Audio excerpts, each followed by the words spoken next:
Indonesia দক্ষিণ পূর্ব এশিয়ার এক বিশাল দ্বীপরাষ্ট্র। দীর্ঘ সময় ধরে রাজধানী হিসাবে দেশটির অর্থনৈতিক, সাংস্কৃতিক এবং রাজনৈতিক কেন্দ্র হিসাবে কাজ করছে জাকার্তা। জাকার্তায় প্রায় 1 কোটি লোকের বাস।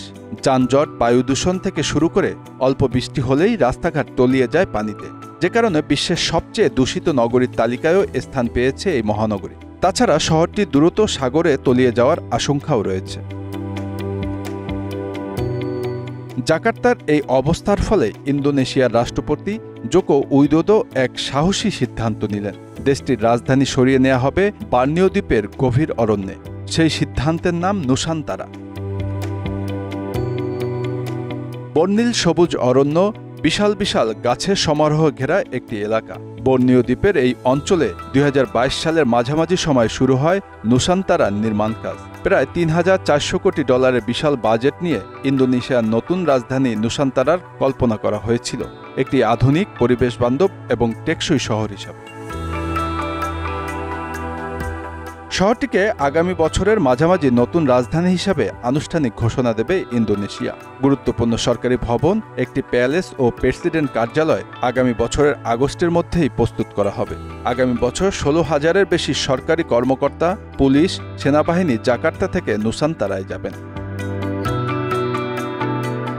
তবে দেশটির বর্তমান প্রেসিডেন্ট জোকো উইদোদো ইতিমধ্যে কাজ শুরু করেছেন তার নতুন কর্মস্থল থেকে। সব ধরনের সুবিধা না থাকলেও তিনি তার দায়িত্বের শেষ কয়েক মাস এখানেই কাটাতে চান। নুসান্তারাকে নতুন রাজধানী করা হলেও জাকার্তা থাকবে দেশটির অর্থনৈতিক কেন্দ্র হিসেবে। বর্তমান প্রেসিডেন্টের উদ্যোগেই 2022 সালে রাজধানী সরানোর বিষয়ে আইন পাস হয়। দেশটির কর্মকর্তারা বলছেন তাদের লক্ষ্য কেবল একটি রাজধানী তৈরি করা নয়, যা শুধু প্রশাসনিক কেন্দ্র নয়, বরং একটি উদাহরণ হয়ে থাকবে সারা বিশ্বের জন্য। নুসান্তারা হোক পরিবেশ বান্ধব নগরীর প্রতীক, যেখানে উন্নয়ন এবং প্রাকৃতিক সৌন্দর্য হাতে হাত রেখে চলে।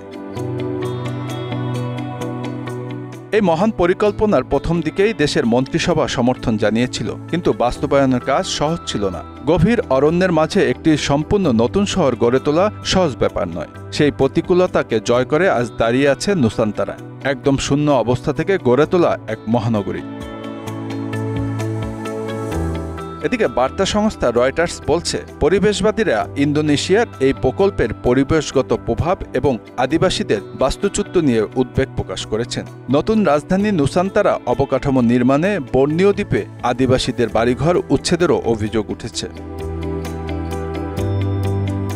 আদিবাসীদের অভিযোগ যে নির্মাণযজ্ঞ চলছে তাতে আগামী কয়েক বছরের মধ্যে তাদের অস্তিত্ব সংকটের মধ্যে পড়তে পারে। একই সঙ্গে নতুন শহর বানাতে বন জঙ্গল ধ্বংস করায় ঝুঁকিতে বন্যপ্রাণীদের আবাসস্থল। Bangla affairs news desk.